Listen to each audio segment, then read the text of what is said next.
Welcome to the party. I'm Sam Ekstrom of Locked On Sports Minnesota. 53-man roster finalized. We still got some movement, and we're going to start the campaign to bring back Duke Shelley on today's Minnesota Football Party. Locked On Sports Minnesota podcast. It's endless Minnesota Vikings talk with the diverse voices of your local experts. It's time for the Minnesota Football Party. It's a Reggie Wilson Wednesday, the mailbag edition of the Minnesota Football Party. Welcome in to Locked On Sports Minnesota today. I'm Sam Ekstrom, covering the Vikings here at Locked On Sports Minnesota, also part of Minnesota Sports Rankum and the Ron Johnson Show. I'm on Twitter at Sam Ekstrom, and I'm joined, as I am every Wednesday, by Reggie Wilson, Kare, sports director and anchor at Reggie Wilson TV on Twitter /X, and Luke Inman at Luke_Spinman. My right-hand man. He's part of the Minnesota Football Party every single day. We have a 53-man roster that is still moving, still undergoing changes and metamorphosis. We have a new running back to announce. The Vikings have waived a wide receiver. We'll get into all of the latest Shefty bombs on Twitter. Talk about how UDFAs were the real winners of the 53-man cutdown, and maybe some practice squad candidates as well. We're also taking your Twitter questions. We've got some good ones coming in regarding the roster. So much to get to on today's show that is brought to you by FanDuel.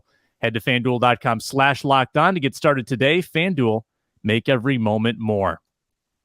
Reggie, were you locked in on X yesterday watching the updates come in up to 3 o'clock? It was a thrilling afternoon.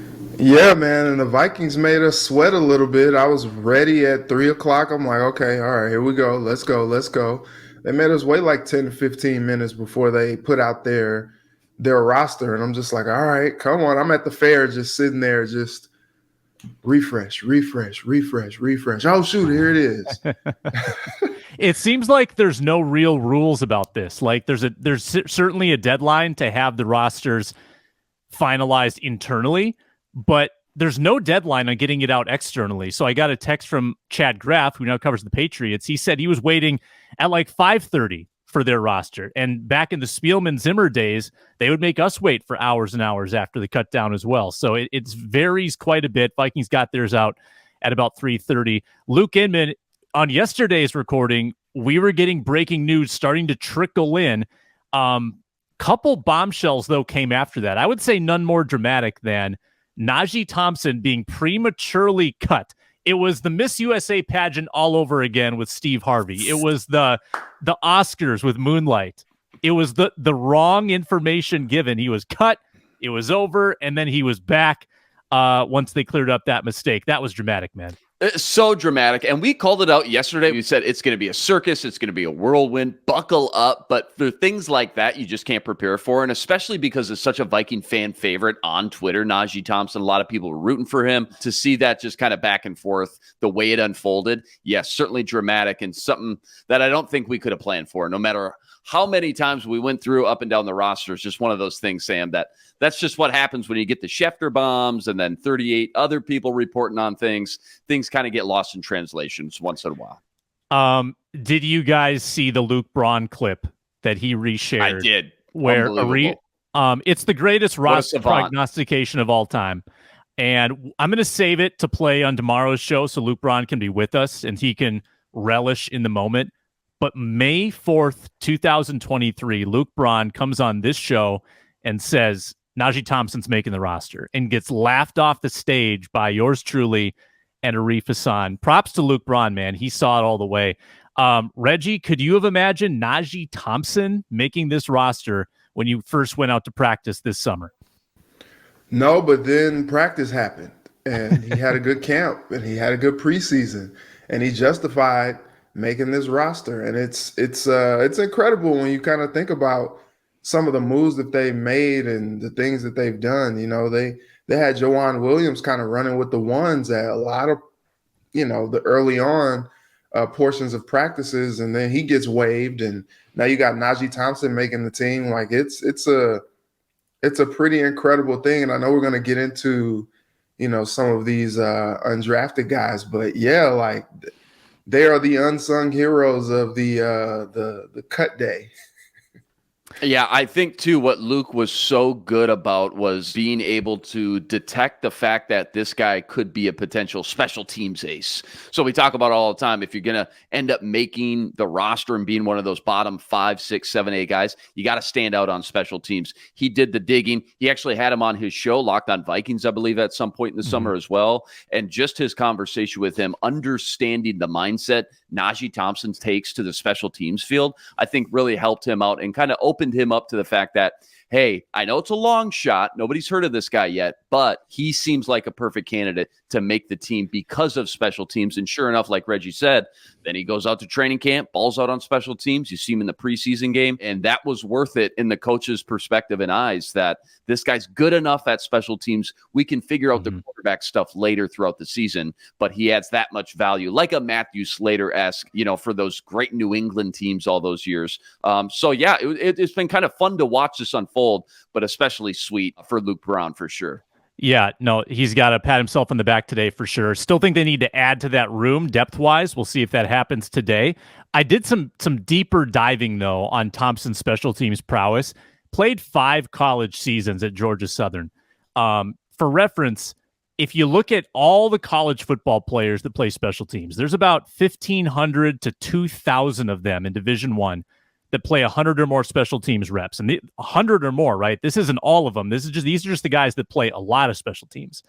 Najee Thompson, in the majority of his college seasons, was in the top 5% of PFF grades on special teams. That's the rarefied air that he inhabited. That's his niche, and he found that niche with the Minnesota Vikings as well.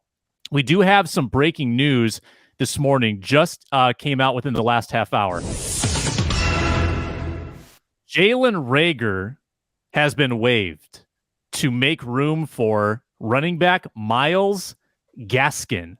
So the first change of the original 53 is a running back in, a wide receiver out. Reggie, your initial thoughts?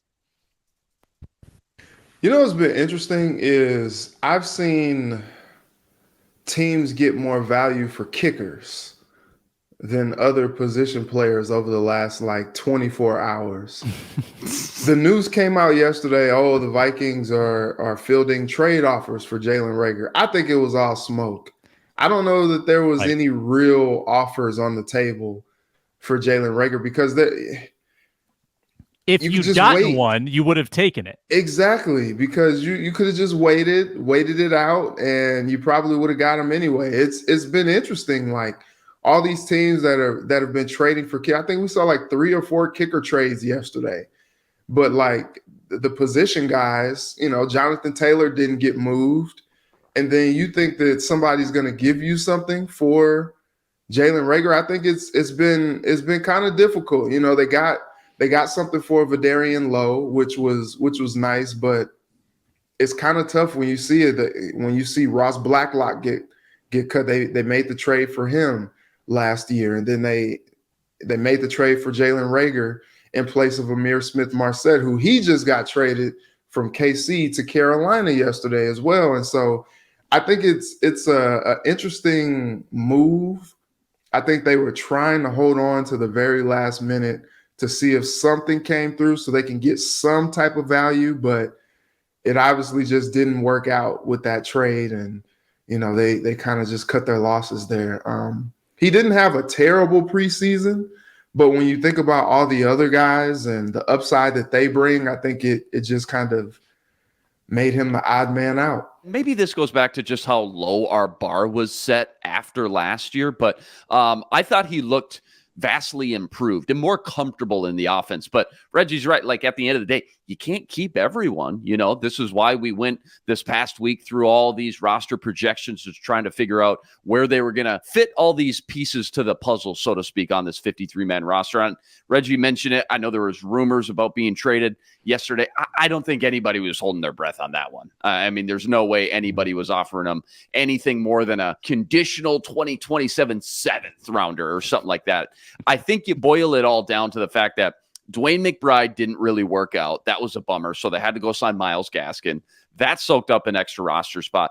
Probably even more importantly than that, They just felt like Nick Muse, what they saw from him was just too good to part ways with, and hoped he didn't get sniped on the waivers. They didn't want to risk that. We talked about it a little bit yesterday. There was just no world that they were going to be able to keep 4 tight ends and 6 wide receivers, just given how this roster was constructed. So, yeah, it's a bummer. I think specifically the biggest bummer is that $2.4 million guaranteed on that rookie deal still. That's what I'm surprised about the most personally, just knowing how much work and due diligence Kwesi's put into this cap this offseason, trying to clean all that up. So that's kind of a lot to swallow. Pending, of course, I believe, correct me if I'm wrong here, Sam, but if he does get picked up off waivers, at least part of that contract will get soaked up by his new team. Not all of it, but at least some of it. So, yeah, I think you got down to these last few days here, and I really thought between the money, the guaranteed money, $2.4 million, just him looking so much more comfortable in the offense, I really thought they would lean more Jalen Reagor than Nick Muse, but that didn't end up being the case.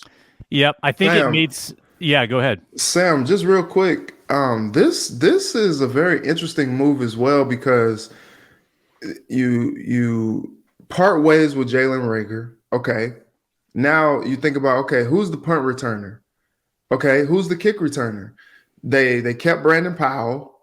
He has punt and kick return experience. You got Kane. Whatever this injury is with him, I'm not really sure what's going to happen. Does he end up on the PUP, or is he going to be ready to go for the season? But he's been your primary kick returner as well. Now you're going to have 4 running backs. What's the, like, how does Ty Chandler fit in after you sign Myles Gaskin? There are a lot of questions now with some of these moves that they've made right now. Yeah. Let's dig into the running back situation, and we'll answer Ant1 and JJ18's question, asking for our thoughts on the Gaskin signing. Gaskin, to me, does feel like your number 2. He is very good in the receiving game. Running, like, efficiency stats in the run game aren't great, and you're not going to find anyone that blows you away. They got waived or was just on the market. 3.8 yards per attempt career. Dealt with injuries most of last year, basically a wash of a 2022 for Gaskin. But if you look at his 2020 in particular, one of the most efficient pass-catching running backs in the NFL. He's got 6 receiving touchdowns as a running back, had the 4th best yards per route run as a running back in 2020, almost 10 yards per reception. So you like that a lot. You like a back that has prowess in the passing game. And I think that he's going to be your number 2. I just, for whatever reason, they weren't sold on Ty Chandler being that guy. It seemed like even after the good Seattle game, Kevin O'Connell was kind of tempering that. People have been expecting Kane to go to the PUP or go to the IR, some kind of injury-related move. We don't know that. We don't know that that's happening. Maybe it still is, but we don't know that for sure. I think that in the kick return game, I think you can find someone else if necessary. You don't need to have Kane necessarily back there, but Luke, I'll defer to you. How do you think these backs now, this stable, is going to get utilized? If you had a pie chart, how is it going to get split up now if Gaskin is your true number 2, like I think he is? I still think everything we've heard all offseason is they really want to give Madison the bulk and finally give him his 15 minutes, so to speak, playing behind Dalvin Cook for so long. I think he still ends up getting 75, 80% of the share. I still have a hard time thinking that they're going to bring in Gaskin and still not give Ty Chandler the first crack at RB2, but I think it's just such a nice safety blanket. Like, I love the fit. I see the vision on this one. You think about the slim pickings out there as far as what your options are in free agency. This dude's a super solid scat back. You mentioned some stats. This dude thrives in the passing game as well. And then the connection too. I mean, he played under Flores for 3 years in Miami. So you got that connection there as far as what you're getting. You got someone in-house that you trust from a a player evaluation standpoint that signed off on this guy and giving you the green light. Looked it up. He did lead the Dolphins, by the way, in rushing in back-to-back years. I think it was 2020 and 2021. Then he got shelved last year. New head coach comes in, obviously, with Mike McDaniels. Things always look a little bit different with a new head coach. He's caught over 100 balls in his career. He's only 26 years old, too, so he's got plenty of tread left on the tires. I still think Ty Chandler gets the first crack. That's just what my gut says from everything we've seen. But now that you got a veteran who's got this third down pedigree, he's got some kick return experience as well. I think for those reasons, it makes a lot of sense why they would try to add a guy like this next to Madison and Ty Chandler, knowing, like Reggie said, Kenny's likely headed to the IR for a minimum 4 weeks. It makes you feel a lot more comfortable about the group as a whole now, with just some much needed experience, I think, specifically in this passing game. And I think it telegraphs year 3 of Kare kind of being left out of the plan. Yeah. Right? We've been begging for more Kare for years, and now we're in a third year. I don't know where Kare finds offensive reps. At least definitely in the passing game as this third down guy we all assumed he would be. If he's going to make some money now, if he's going to make his hay, it might have to be on first and second down somehow, some way. Maybe Madison needs a breather or he goes down for a few weeks. And or specifically, he's going to have to ball out on special teams again. You know, he's going to have to continue to stand out in a big way as that kick returner. But that's asking a lot for a guy who's clearly already starting the season banged up. Yeah. Dwayne McBride waived, did not Crazy. work out. We'll see if he makes the practice squad, but they've got so many running backs on the roster. I don't know if that'll even happen.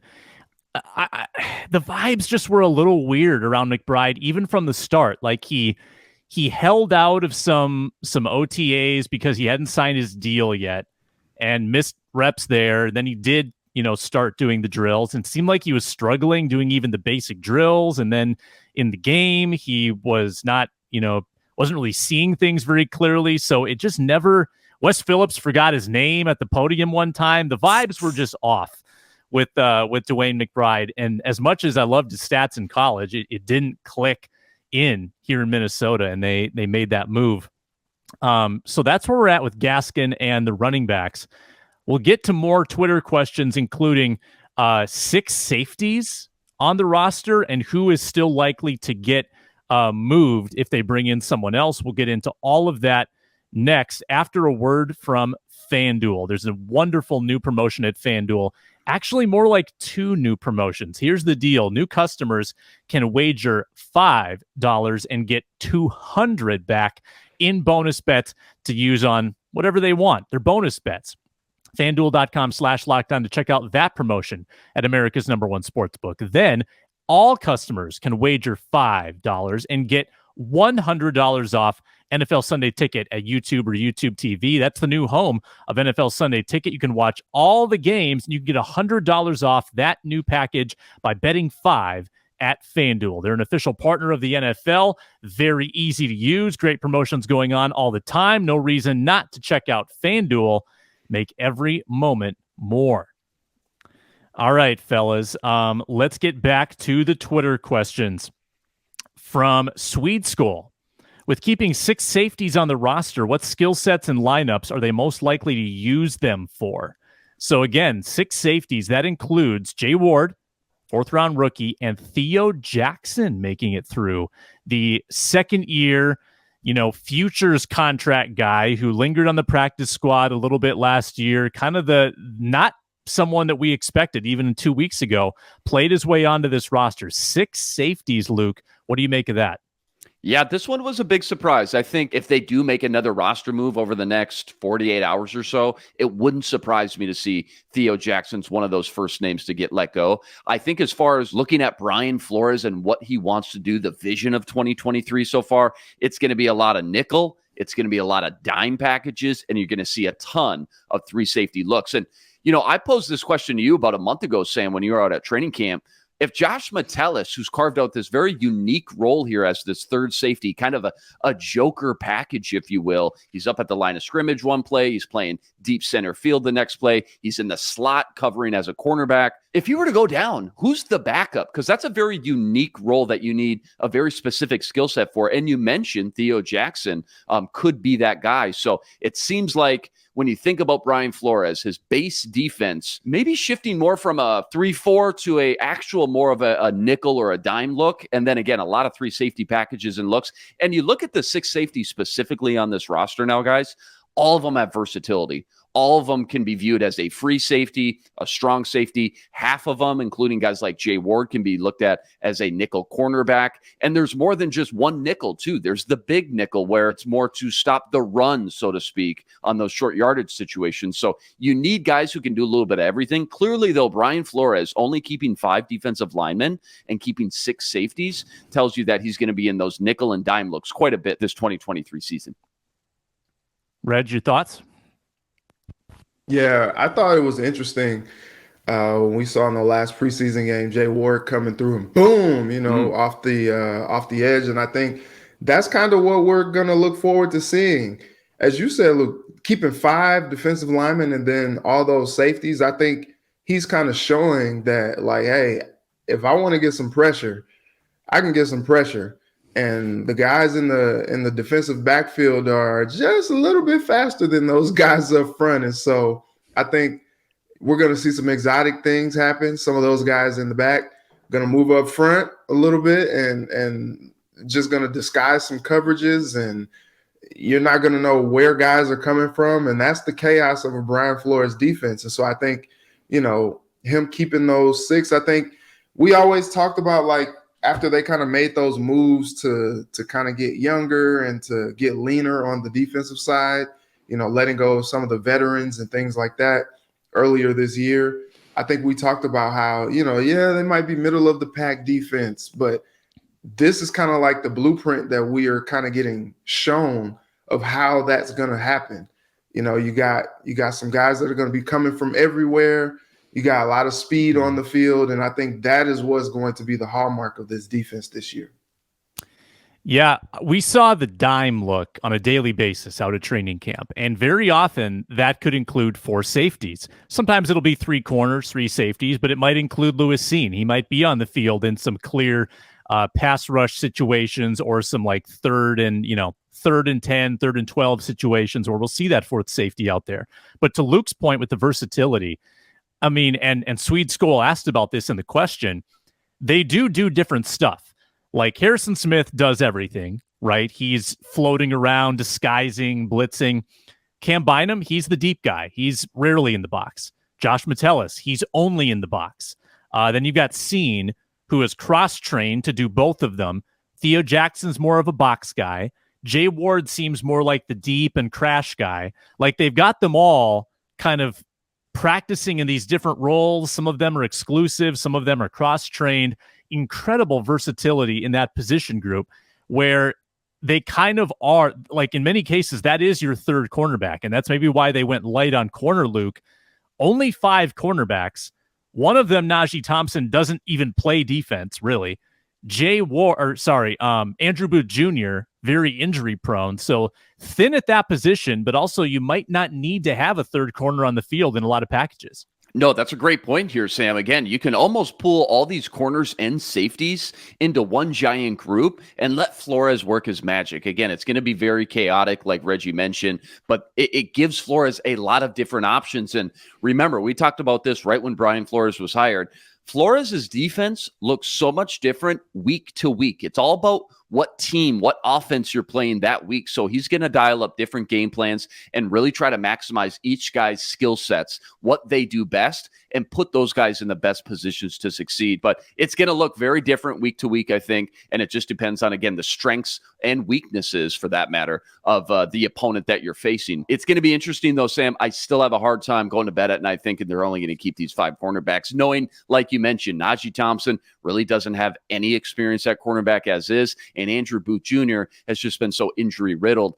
It's just too much of a passing league to make me feel comfortable about going into such a long 17-game season, expecting all those guys to hold up. So it's going to be interesting. I still think, like I mentioned, if somebody were to get picked up, like a Duke Shelley for that matter, I think Theo Jackson likely is one of the first guys to get cut. Could happen. Kevin Mellick asking, are there any players you think the Vikings should target? There is a campaign already going on Twitter to bring home Duke. They're not booing. They're duking. Duke Shelley cut from the Raiders. I'm all for it. I loved Duke Shelley. I love Duke Shelley, present tense. Why not? Why not reunite him where he really belongs, where he was loved, where he was appreciated? He's sticky in coverage. He's the Duke. I love the Duke. Reggie, why not bring back the Duke? I'm for it. And he seems like the type of guy that has the type of style that would fit in a Brian Flores defense. He could take some chances. He can rush off the edge. He's a sticky, as you said, corner who could play some good man and really kind of take some chances. Sometimes maybe a boom or bust type of a cornerback. But he came in a pinch when they really needed somebody last year, and he played well. And it was very surprising, really, to see that he didn't stick in Vegas with the Raiders. I'm like, okay, what else do you need to see from the guy? And so I was very surprised by that. But, yeah, why not bring him back? I think especially when you talk about not keeping more than 5 corners on this roster already, like I think that could be something that could really help this Vikings defense and add some depth. And remember, too, everybody assumed, oh, my gosh, this guy's small. He must be a nickel inside cornerback. When he excelled and made the most plays last year for the Vikings, it was on the boundary. It was on the outside. And I think you look at this deep group of safeties, a lot of them are these hybrid nickel cornerbacks like a Jay Ward that still really doesn't give you a lot of help on the boundary outside. We know they want to move Byron Murphy inside in the nickel quite a bit this year as well. Who's your big body boundary guys? Now, this guy's not a big body dude, but he showed he can hold his own against big bodied receivers on the outside. So I think that fit makes a lot of sense just with what the Vikings are lacking specifically in the secondary right now on the boundary. Number one, and this is all PFF based. PFF liked him in the Raiders preseason. It's not like he tanked when he played the games, 77 snaps. Also, let me remind you, top coverage grades last year in the NFL. Sauce Gardner, Patrick Surtain, Duke Shelley. Stats don't lie. Come on. Stats don't lie. Come on. Put him in the hall. Where's his gold jacket? Let's go. Number 3 coverage grade in the NFL last year. That is hilarious, man. Yeah. Ed Donatel knew what he was doing. We were all wrong. Darius Rush, Sam, I don't know if you saw that one. He was another draft crush of both of ours there for a while. Yes. South Carolina cornerback, big body dude, explosive, ran in the 4.3s at the combine, outstanding, killed Indy, balled out at the Senior Bowl as well. Really surprised he was cut already. Would love to see the Vikings throw a waiver in for him as well. Get another young-bodied guy in here to learn under Brian Flores and such a defensive mastermind. I think that'd be great. UDFAs yesterday, I would say, were a big winner for the Vikings, and it came at the expense of one of my favorites, Luigi Villain, who was waived in favor of Andre Carter sticking around. So Andre Carter makes it. Ivan Pace definitely made it. And Najee Thompson makes it as well as a special teamer. Reggie, any surprise about the Andre Carter move in particular? Because I thought that Villain outplayed him in the preseason. Yeah, I think maybe they liked Carter's upside a little bit more. And look, I think Villain, if he clears waivers, I'm sure he's a big candidate to go to the practice squad. I think they like him a lot. They liked him enough to keep him last year. So it's interesting. I think Carter had some high upside, and they thought that he could be someone who could contribute. And we'll see how they kind of mix him in this upcoming season. Yeah, I think when they shelled out that crazy unheard signing bonus for a UDFA, it may have already decided his fate no matter what he did, because like Reggie said, it wasn't so much about these first 3, 4, 5 months. Does he look the part of a rosterable player? It's about the upside. It's about the traits that you can't coach, right? 6'6", super long, lanky, just needs to fill up that frame a little bit, has to add some bulk, some strength, things like that. But you give him the time to develop. And apparently the Vikings were more than willing to do that. So, yeah, it was a surprise when you see a guy right next to him like Luigi Villain, who's looked super solid all camp and preseason. But I think, again, maybe the decision was made up well before camp. Who knows when they shelled out that massive record-breaking signing bonus for him.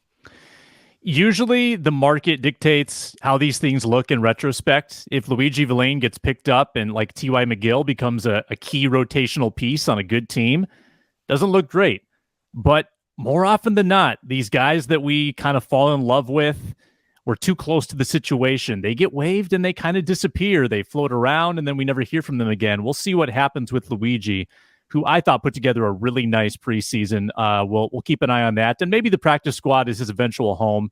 I think that it's funny that every single guy that gets cut, the report is so-and-so waived, but there's practice squad interest. So we'll probably see a lot of these guys circling back, the Thayer Thomases, the Tristan Jacksons.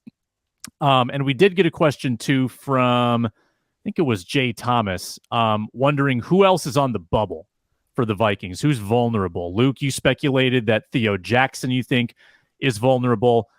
Anybody else that you think could be kind of on the outs if they bring in help elsewhere? I think maybe Jonathan Bullard, I guess. It feels like they wanted at least one veteran on that defensive line. Jonathan Bullard certainly can be that guy. He shows a little bit more pass rush prowess than some of these other guys like Tonga and Dean Lowry. But you go up and down the whole roster here, Sam. I think guys that we went into camp thinking probably bubble guys, 50-50 they make it, have kind of dug their heels into this roster a little bit more, like a Brandon Powell. I mean, they need him as that fifth receiver and punt return guy right now. Nick Muse, clearly, they've just loved his progression development from last year to this year, and he's a KOC pick, 7th rounder from last year. You know, you're not going to cut Jaron Hall, even though he's a third quarterback. You just can't do it. Andre Carter, clearly they've dug their heels in with him as well. So outside of Theo Jackson, man, it's kind of tough. Again, if they were willing to keep Najee Thompson because they love him so much on special teams, I highly doubt that they're willing to cut him for somebody else who's out on the waiver right now. But Jonathan Bullard, I guess, if I had to pick one, but it feels like slim pickings right now when you look up and down the roster. Yeah, maybe Nick Muse is one of those couple guys that could be waived. And then you look at the running back position too. We talked about Kare might be a little redundant now. Maybe one of them would be in jeopardy, but there aren't too many that are glaringly on the bubble here on this roster. So we'll keep an eye today. And again, I think cornerback is certainly a must. You got to add more help there, and maybe Go ahead. Sorry, I was just saying, Reggie asked a great question earlier. Who is the kick returner with Kare out right now? I mean, Ty Chandler, is that the guy? Does Brandon Powell enter that conversation here soon as well? I mean, Myles Gaskin. It's a great question because they used Aaron Dykes in one game, who's gone, and they used McBride in one game, who's gone. Yeah, Myles Gaskin has 2 kick returns, I believe, on his resume, so better than nothing. You know, he can do it. But again, I mean, with Kare out these first 4 weeks, who's the guy? Ty Chandler? And maybe that was also part in their thought process here, knowing that, okay, we're not going to have our number one kick returner for at least 4 weeks. That means Ty Chandler steps into that role. Now we got our backup RB2, Ty Chandler, working on special teams and kick return. We better bring in another running back body right now that offers, you know, also some versatility on special teams, but just to have another body that we can trust as that RB2. And if they don't love their kick return situation, put anybody they want back there, have them take a fair catch. You don't need to return it. There you go. Start at the 25. Yeah, just don't fumble. Put Sam Ekstrom back there. Anybody. I once thought that I could feel the punt or a kick. And then I watched Ryan Wright on that super windy day kicking like 30-yard draws through the air that were literally uncatchable to a human being. There's no chance. I no longer think I could do it. Maybe a kickoff, not a punt. I will say my first year covering Vikings training camp, 2014, go to Mankato, and near the end of practice, you see guys like Marcus Sherrills and everybody else fielding those punts out of the jug gun, and it looks way, way easier on TV. Let me just put it that way. It is not a simple task whatsoever, and that's coming out of the gun there. I can't imagine with the spin and the wind and everything else, all those different factors playing outside in December when it's rainy and cold and windy. They make it look a lot easier on TV. I'll just say that. You're right, Sam. I mean, think about some of these guys that they've tried to have return punts. I mean, KJ Osborne, great football player, terrible at returning punts. Thayer Thomas, good young receiver, terrible at catching punts. Like, Just a really, really hard skill. That's why Marcus Sherrills we took for granted. Reggie Wilson, at Reggie Wilson TV. What's going on at Kare 11 tonight? I will say before that, I remember growing up watching. I was a St. Louis Rams fan. And do you guys remember Oz Hakeem? Absolutely. Oh my gosh. Wide receiver 4. The most electric return man ever.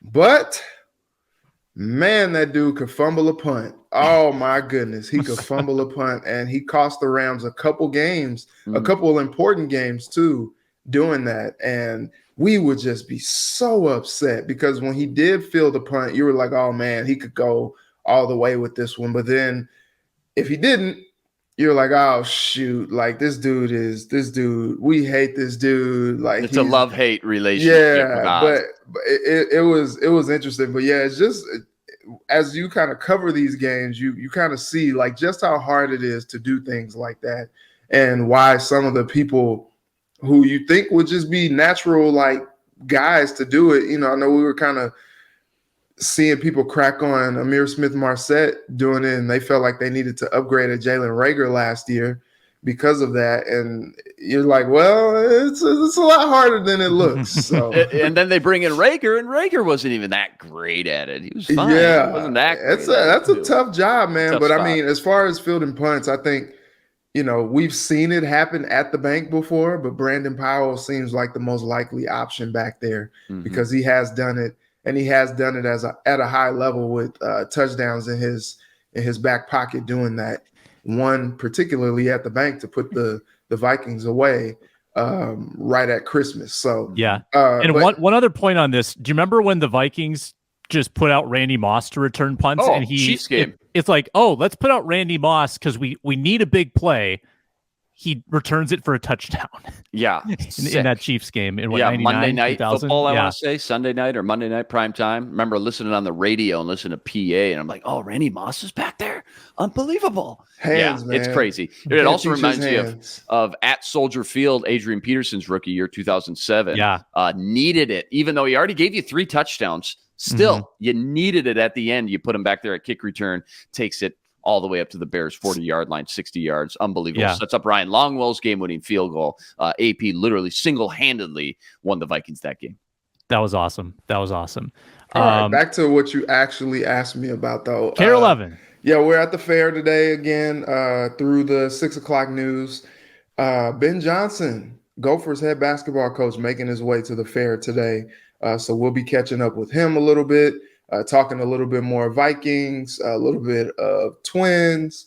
Ant had a game-high 22 points for Team USA in their absolute blowout win of Jordan today, so we'll talk about that as well. Just a lot of stuff going on. Loons in action tonight as well. It's a lot going on. Favorite thing you've eaten at the fair so far, Reg? Number one. You know what? I picked the wrong time to start cutting back on things. You didn't go on because after my birthday trip, I was like, okay, I gotta do something. Let's see, what have I had since? Funny enough, the only thing that I've really had since I've been out there is a gyro. Hey, gyros are solid, man. I'm good. But that's not like your traditional. That's not your Reggie's like, hey, do you have a Cobb salad that I could have instead of the corn dog? Yeah, dressing on the side, please. Exactly. So yeah, I've been cutting back. Yesterday we had because Bridgman's come on, and they had the Bee Sting Sundae, which was vanilla ice cream, Mike's hot honey, and spicy peanuts, and they were tearing it up. They said it was absolutely delicious yesterday. You didn't get in on that, Reg? I didn't get in. Man, no, the discipline of this man. Wow, the discipline. Bless your heart. Unbelievable. Lobster fries. That was my go-to when we went. Lobster fries. Unbelievable. Really good. That was my number one. Sam, you haven't been out there yet? Getting my fare fix tonight. I'll report back on how that goes. Love it. Looking forward to it. Luke Inman at Luke_Spinman, Reggie Wilson, Kare 11 at Reggie Wilson TV, and I'm Sam Ekstrom.